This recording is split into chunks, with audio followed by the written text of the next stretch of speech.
Hello everyone, so myself Anshul, welcome to my channel Miss Botanophilic and in today's video I'll be telling you about the topic C3 cycle. तो आज की video में हम लोग C3 cycle के बारे में पढ़ेंगे। ये एक बहुत इंपॉर्टेंट साइकिल है। जब भी हम लोग फोटोसिंथेसिस के बारे में पढ़ते हैं तो वहाँ पे हम लोग कार्बन फिक्सेशन वर्ड यूज़ करते हैं। तो इस कार्बन फिक्सेशन के लिए कुछ साइकिल बहुत इंपॉर्टेंट होती है, जिसमें से कुछ साइकिल्स होती है लाइक हमारी C3 साइकिल, C4 साइकिल और कैम साइकिल। तो आज की वीडियो में हम लोग C3 साइकिल पढ़ेंगे। इसके आगे आने वाली वीडियोस पे मैं कैम साइकिल और C4 साइकिल के भी वीडियो अपलोड करूंगी। तो जनरली जो हमारी C3 साइकिल होती है, यहाँ पे सबसे पहले वर्ड मैंने यूनिवर्सल लिखा है। यूनिवर्सल कहने का मतलब है कि ये सभी प्लांट्स में देखने को मिलती है जो कि फोटोसिंथेटिक होते हैं। तो जितने भी हमारे प्लांट्स फोटोसिंथेसिस के थ्रू अपना फूड प्रिपेयर करते हैं, ये सभी प्लांट्स में हमारी C3 साइकिल देखने को मिलती है। इसकी ऑल्टरनेट जो हमारी C4 साइकिल होती है वो बहुत चूजी होती है, वो सिर्फ C4 प्लांट्स में देखने को मिलती है। सबसे पहले हम लोग कैल्विन साइकिल को उसके इंट्रो पार्ट से स्टार्ट करते हैं। तो कैल्विन साइकिल को दिया है मेल्विन कैल्विन ने। वो भी सबसे पहले इसको रिपोर्ट किया था यूनिसेलुलर ग्रीन एल्गी पे। इसके बाद से नेक्स्ट जाता है हमारा, इसको हम जो C3 साइकिल होती है ना, इसको हम बोलते हैं कैल्विन साइकिल। मेल्विन कैल्विन के नाम पे ही साइकिल को नाम दिया गया था, जो कि था हमारा कैल्विन साइकिल। इसमें जो प्राइमरी CO2 एक्सेप्टर होता है वो होता है हमारा RUBP। RUBP मतलब होता है राइबुलोस 1,5 bis phosphate. Okay, first stable product यहाँ पे हमारा 3 PGA होता है, यानी कि 3 फॉस्फोग्लिसरिक एसिड। यहाँ पे जो CO2 फिक्सेशन एंजाइम होता है उसको हम बोलते हैं rubisco, ribulose 1,5 bis phosphate carboxylase oxygenase. Okay, generally जो हमारी C3 साइकिल होती है वो कौन से पार्ट में देखने को मिलती है? वो हमारी मेसोफिल सेल पे देखने को मिलती है। ओके, तो ये कुछ पॉइंट्स है जो कि आप लोगों ने अपने दिमाग पे रखने हैं। तो 6 टर्न कंप्लीट करने के बाद ये जो साइकिल होती है ये हमारा ग्लूकोज का मॉलिक्यूल फॉर्म करती है। ओके, तो एक ग्लूकोज मॉलिक्यूल बनाने के लिए हमें कितने टर्न ऑफ C3 साइकिल चाहिए? हमें total 6 turn off C3 cycle चाहिए। और एक साइकिल पे एक टर्न जो हो रही है वहां पे हमारा एक CO2 टोटल में यूज होता है। ओके, अब हम एक टर्न के रिस्पेक्ट उस एक टर्न में आप कितने ATP और कितने NADPH यूज करोगे? ओके, तो आपने 3 ATP और 2 NADPH एक टर्न पे यूज किया, तो 6 टर्न पे कितने करोगे? इंटू आप 6 कर दो। ओके, 18 ATP और हमारा 12 NADPH। ओके, तो ये पॉइंट क्या बोलता है? एक ग्लूकोज के मॉलिक्यूल को रिमूव करने के लिए हमें 6 कार्बन डाइऑक्साइड चाहिए और 6 कार्बन डाइऑक्साइड प्रोड्यूस करने के लिए हमें क्या चाहिए? 6 टर्न ऑफ साइकिल चाहिए। ओके, तो इस तरीके से हम कार्बन का फिक्सेशन कर सकते हैं और ग्लूकोज मॉलिक्यूल को हम वहाँ से रिमूव कर सकते हैं।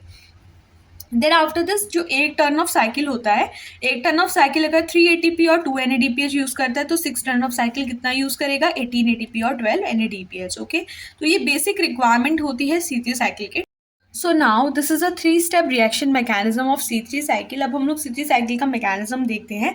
तो देखो, ये जो मैकेनिज्म होता है ना, इसमें 3 स्टेप देखने को मिलते हैं। एक स्टेप हमारा कार्बोक्सिलेशन होता है, दूसरा रिडक्शन होता है और तीसरा रीजनरेशन होता है। ठीक है, कार्बोक्सिलेशन मतलब से क्या समझते हो आप? कार्बोक्सिलेशन मतलब होता है कार्बन डाइऑक्साइड का एडिशन कराना। रिडक्शन मतलब होता है चीज़ों को रिड्यूस करवा देना। रीजनरेशन मतलब किसी चीज़ को रीजनरेट करवाना, उसको दोबारा से उत्पन्न करवाना। ठीक है, तो उसको हम रीजनरेशन बोलते हैं। जब कार्बोक्सिलेशन वर्ड की बारी आती है तो हमने पढ़ा था कि स्टार्टिंग में जब मैंने आपको कुछ बेसिक चीज़ें बताई थी तो वहाँ हमने पढ़ा था कि जो CO2 फिक्सेशन एंजाइम है वो क्या है? रूबिस्को है, मतलब राइबुलोस 1,5 बिसफॉस्फेट कार्बोक्सिलेज ऑक्सीजनेज। ओके, तो CO2 की प्रेजेंस पे ये जो रूबिस्को होता है ये फिक्स करता है 6 कार्बन कंपाउंड RUBP को, ताकि ये क्या बनाए? 2 मॉलिक्यूल ऑफ 3 PGA का फॉर्मेशन कर सके।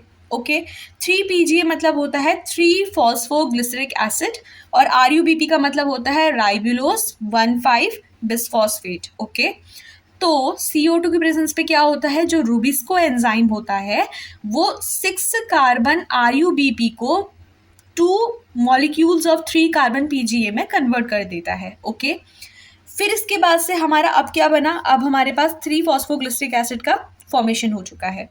अब हम इस 3 फॉस्फोग्लिसरिक एसिड के थ्रू आगे की रिएक्शन को कंटिन्यू करेंगे। कार्बोक्सिलेशन हो गया, अब हम कहाँ आएंगे? अब हम आएंगे सीधे रिडक्शन पे। रिडक्शन मतलब रिड्यूस कर देना। तो यहाँ पे जो 3 फॉस्फोग्लिसरिक एसिड होता है, 3 फॉस्फोग्लिसरिक एसिड वो रिड्यूस हो जाता है to form the triose phosphate. Okay, 3 phosphoglyceric acid reduce करके क्या बनाता है? ट्रायोस फॉस्फेट का फॉर्मेशन करता है। अब हम यहाँ पे जनरली बोले, अब इस स्टेप पे होता क्या है? जब हम बोल रहे हैं रिडक्शन, तो ये स्टेप बेसिकली 2 NADPH और 2 ATP का यूज़ करता है। ओके, अभी जस्ट हम बेसिक पॉइंट्स पढ़ रहे हैं, हम तीनों स्टेप के बारे में पढ़ेंगे, फिर हम नीचे साइकिल के थ्रू उसको एक्सप्लेन करेंगे। ओके, इसको हम साइकिल के थ्रू समझेंगे। अभी जस्ट आप इस स्टेप्स को ध्यान में रखो कि कौन से स्टेप पे क्या होता है, कौन सा स्टेप क्या चीज़ें यूज़ करता है। तो 3 PGA जो है वो रिड्यूस होकर उसने क्या बनाया, ट्रायोस फॉस्फेट का फॉर्मेशन कर दिया। अब बारी आती है रीजनरेशन की। तो देखो रीजनरेशन में होता क्या है कि ये जो ट्रायोस फॉस्फेट होता है ना, इसका एक मॉलिक्यूल तो साइकिल से क्या करता है, एग्जिट कर लेता है ताकि वो ग्लूकोज का फॉर्मेशन कर सके। ओके, और इसके जो बचे हुए हमारे 5 मॉलिक्यूल्स होते हैं वो क्या करते हैं, वो साइकिल में कंटिन्यूटी के थ्रू, मतलब वो साइकिल में कंटिन्यू अपना काम करते रहते हैं और कंटिन्यूएशन के साथ वो किस चीज़ को रिजनरेट करते हैं, वो रिजनरेट करवाते हैं हमारा RUBP को। Okay, so 1 molecule leaves to form the glucose and other 5 continues in order to form the RUBP by using ATP। तो यहाँ रीजनरेशन किसका हो रहा है, RUBP राइबोलोज 1,5 बिसफॉस्फेट का रीजनरेशन हो रहा है। कैसे हो रहा है, by the utilization of adenosine triphosphate that is ATP। तो 3 स्टेप हुए, कार्बोक्सिलेशन, रिडक्शन, रीजनरेशन। कार्बोक्सिलेशन में क्या हुआ कि रुबिस्को था हमारा, CO2 की प्रेजेंस पे उसने RUBP से 3-फॉस्फोग्लिसरिक एसिड का फॉर्मेशन करा। रिडक्शन में क्या हुआ कि जो 3-फॉस्फोग्लिसरिक एसिड था इसने हमारा क्या करा, ट्रायोस फॉस्फेट को रिड्यूस हुआ, 2 NADPH और 2 ADP को उसने यूज़ किया। रीजनरेशन में क्या हुआ कि ट्रायोस फॉस्फेट का एक मॉलिक्यूल है तो साइकिल एग्जिट कर ली, लेकिन जो बचे हुए 5 मॉलिक्यूल्स थे वो साइकिल में कंटिन्यू होते होते उन्होंने क्या किया, रीजनरेशन कराया किसका, RUBP का, और इस स्टेप पे उन्होंने ATP यूज़ की। तो ये हमारा बेसिक सा स्टेप है किसका, C3 साइकिल का। अब हम इसके बाद से C3 साइकिल का एक जनरल सा डायग्रामेटिक रिप्रेजेंटेशन देख लेते हैं। सो हम यहाँ से स्टार्ट करते हैं कि जो हमारा रुबिस्को है, CO2 की प्रेजेंस पे इसने क्या किया, RUBP को इसने 3-फॉस्फोग्लिसरिक एसिड के 2 मॉलिक्यूल्स पे कन्वर्ट कर दिया। ओके, तो ये पहला स्टेप था जिसको हम कार्बोक्सिलेशन बोलते हैं, मतलब CO2 को यूज़ करते हुए किसी चीज़ का फॉर्मेशन करना। इसके बाद जो सेकेंड स्टेप है वो है हमारा रिडक्शन। तो ये जो 3-फॉस्फोग्लिसरिक एसिड होता है ये हमारा कन्वर्ट हो जाता है ट्रायोस फॉस्फेट पे। अब ये जो ट्रायोस फॉस्फेट होता है ये भी हमारा 6 कार्बन कंपाउंड है, तो इसमें से इसका एक मॉलिक्यूल क्या करता है, वो हमारा एग्जिट कर लेता है जो कि ग्लूकोज का फॉर्मेशन में हेल्प करेगा, और बाकी के जो 5 मॉलिक्यूल्स होते हैं वो कंटिन्यू करते हैं in the formation of the RUBP ribulose 1,5 bisphosphate. अब इस पर्टिकुलर स्टेप में जहां हमारा रिडक्शन हो रहा है तो 2 ATP यूज करते हुए हम लोग 2 ATP का सिंथेसिस करते हैं, 2 NADPH यूज करते हुए हम लोग 2 NADP प्लस का क्या करते हैं, यहाँ पे फॉर्मेशन करते हो। तो यहाँ पे हमारा एक तरीके से रिडक्शन देखने को मिलता है, ये रिडक्शन वाला स्टेप होता है हमारा। इसके बाद से क्या आ जाता है कि जो ट्रायोस फॉस्फेट में से एक मॉलिक्यूल ने तो साइकिल को एग्जिट कर लिया और बचे हुए जो हमारे 5 मॉलिक्यूल्स थे वो साइकिल को कंटिन्यू करते हैं और रीजनरेशन यानी कि दोबारा से क्या करना, रीजनरेट करवा देना। रीजनरेशन की प्रोसेस के थ्रू ये हमारा ATP कंज्यूम करते हैं, एक ATP यूज करके ये हमारा ADP का सिंथेसिस करते हैं और इन सेंस क्या होता है, ये RUBP को रीजनरेट कराते हैं जो कि होता है राइबोलोज 1,5 बिसफॉस्फेट। ओके, और फिर से यहाँ से साइकिल जो होती है वो हमारी कंटिन्यूटी पे चलती रहती है। CO2 आएगा, रुबिस्को एक्टिवेट होगा, रुबिस्को RUBP को 3 PGA में तोड़ेगा, 3 PGA से ट्रायोस फॉस्फेट बनेगा, ट्रायोस फॉस्फेट जो होता है एक मॉलिक्यूल एग्जिट करेगा, बाकी के 5 साइकिल में कंटिन्यू करते हुए RUBP का दोबारा रीजनरेशन करवा देता है और साइकिल फिर से क्या होती है, रिपीट हो जाती है। ओके, तो ये हमारी जनरली C3 साइकिल होती है, ये इसका एक डायग्रामेटिक सा रिप्रेजेंटेशन था।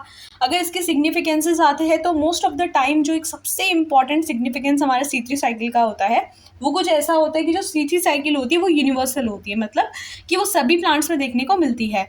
तो एक most important source of carbon fixation है during the dark phase of photosynthesis. तो अगर आपका एग्जाम में C3 साइकिल आता है तो आप लोगों ने यही चीज़ें वहाँ पे एक्सप्लेन करनी है, और जिस फॉर्म पे मैंने आपको ये एक्सप्लेन करके बताया क्या C3 साइकिल की रिक्वायरमेंट होती है, किस चीज़ को डिस्कवर किया, जो बेसिक पॉइंट हमने पढ़े कि CO2 एक्सेप्टर क्या होता है, इसका फर्स्ट टेबल प्रोडक्ट क्या होता है, इसके अलावा जो CO2 फिक्सेशन एंजाइम होता है और सबसे इंपॉर्टेंट इसका लोकेशन कहाँ पे है जो कि है मेसोफिल सेल। फिर हमने इसके स्टेप्स और मैकेनिज्म के बारे में पढ़ा, कार्बोक्सिलेशन, रिडक्शन, रीजनरेशन। तो एग्जाम में पहले आप ये तीनों स्टेप को एक्सप्लेन करो, क्या चीज़ें वहाँ पे लगती है, इस चीज़ के बारे में बताओ और एट द एंड आप वहाँ पे साइकिल ड्रॉ कर क्या। सो आई होप कि ये वीडियो आप लोग की हेल्पफुल रही होगी। इसके अलावा अगर आपकी कोई भी डाउट्स है तो आप मुझे नीचे कमेंट सेक्शन पे पूछ सकते हैं, चाहे वो इस वीडियो से रिलेटेड हो या किसी और वीडियो से रिलेटेड हो। एंड नेक्स्ट वीडियो में हम लोग C4 साइकिल के बारे में पढ़ेंगे। तो अगर आप चैनल पे नए हो तो आप चैनल को सब्सक्राइब कर सकते हो और आप मेरी यूट्यूब फैमिली का पार्ट बन सकते हो। So that's all for today's video. If the video is helpful then please like, share and subscribe. Thank you.